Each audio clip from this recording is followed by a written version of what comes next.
முத்திரை குத்திட்டு இருக்காங்க. ஓகே, நீங்க எல்லாமே வந்து உங்களுக்கு எல்லாமே தெரிஞ்சு இது மாதிரி வந்து இப்ப போராட்டத்துல ஈடுபடுறீங்கன்னு சொல்லுவேன். அப்ப என்ன நீங்க முன்வைக்க வைக்கீங்க? ஆமா, நாங்க தான் பின்னாடி நிக்கிறோன்ற மாதிரி ஏதாவது பேசுறீங்க.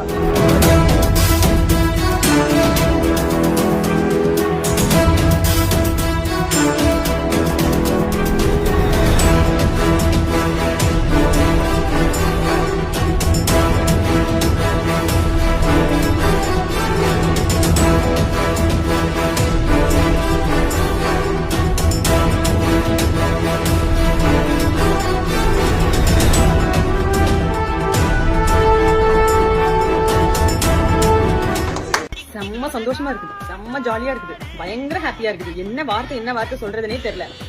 ஜூலியன் கோவை செருப்ப கழட்டி அடிச்சு துரத்தாத குறையா துரத்தி விட்டு இருக்காங்க. அரசியல் சாயமா பூசுறீங்க. 5 வருஷமா எங்கடி போனீங்க? நீங்க எல்லாம் 5 வருஷமா மூடிட்டு தானே இருந்தீங்க. அதே மாதிரி இப்பயும் மூடிட்டு இருந்தா இந்த அசிங்கம் தேவையில்ல. போராட்டத்துக்கு போ, அது எல்லாத்துக்கும் உரிமை இருக்கு போறதுக்கு. ஆனா நீ அங்க போய் டிஎம்கே அப்படின்ற ஒரு விஷத்தை உள்ள வச்சுட்டு அங்க உட்காந்துட்டு இருந்தேன்னா எல்லாரும் இருக்கவங்க எல்லாம் என்ன இழிச்சவாய் நினைச்சிட்டு இருக்கிறியா? கேட்டாரு பாரு பாய் கேள்வி, யாருன்னே தெரியல அந்த பாய். அந்த பாய்க்கு என் சொந்த செலவுல ஒரு சிலை தான் வைக்கணும். அவ்வளவு சந்தோஷமா இருக்குது. இப்ப மூஞ்ச எங்க கொண்டு போய் வச்சுக்கிறீங்க? அசிங்கமா இருக்குது உங்களை பாக்குறதுக்கு. அப்புறம் இதுக்கப்புறம் மறுபடியும் அங்க போவீங்க, போனா கூட எல்லாத்தையும் கழட்டி வச்சுட்டு தான் போகணும், ஜென்சின்ற சாயத்தை. சரியா? இதுக்கப்புறம் உங்க வேலையெல்லாம் தமிழ்நாட்டுல எடுப்படாதுமா. சும்மா என்னமோ போ ஓடு.